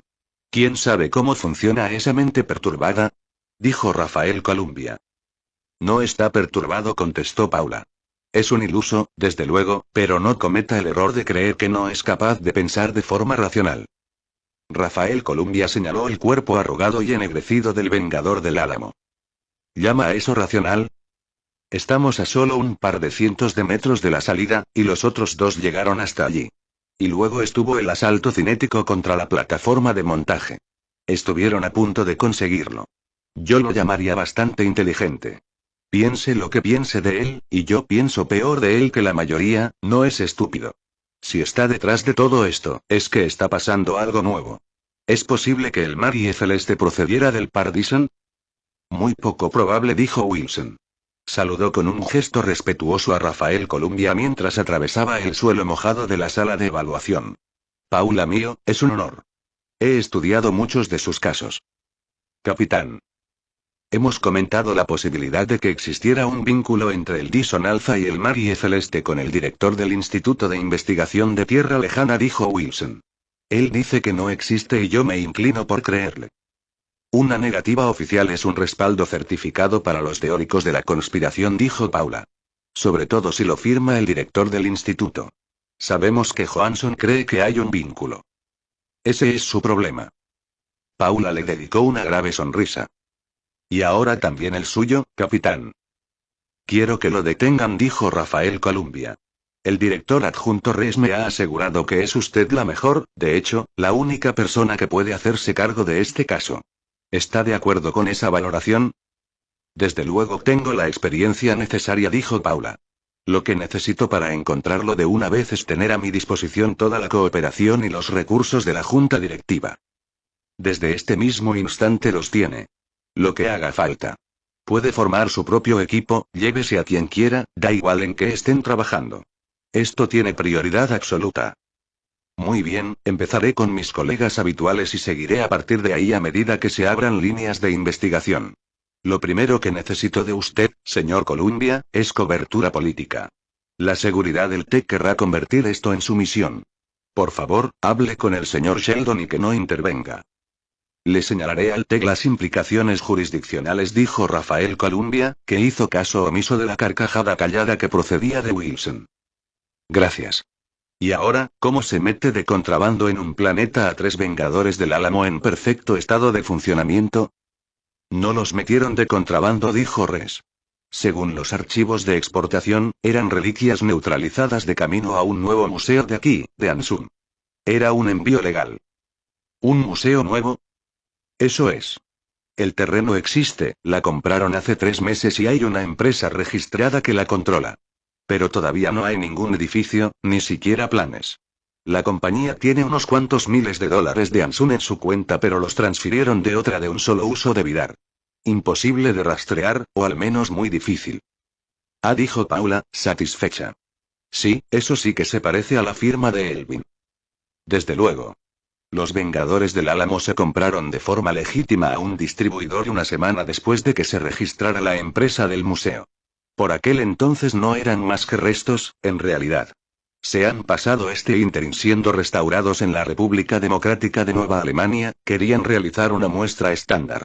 La compañía que hizo el trabajo ha sido sellada y la policía del ARMA está revisando las instalaciones y los archivos por nosotros. ¿Y los aviones espaciales? Preguntó Wilson. Alquilados a un operador comercial totalmente legítimo de aquí, de Ansum. Una vez más, la compañía que los contrató era una tapalera. Para utilizarlos como misiles cinéticos solo había que volver a programar las matrices de pilotaje. No es tan difícil. Hemos enviado unos equipos al aeropuerto del que despegaron. No espero gran cosa. ¿Hay probabilidades de que los guardianes lo intenten otra vez? Preguntó Wilson. Johansson lleva siglo y medio lanzando ataques contra el Instituto de Tierra Lejana, dijo Paula. Sería razonable suponer que este no ha sido más que el primer intento contra el Segunda Oportunidad.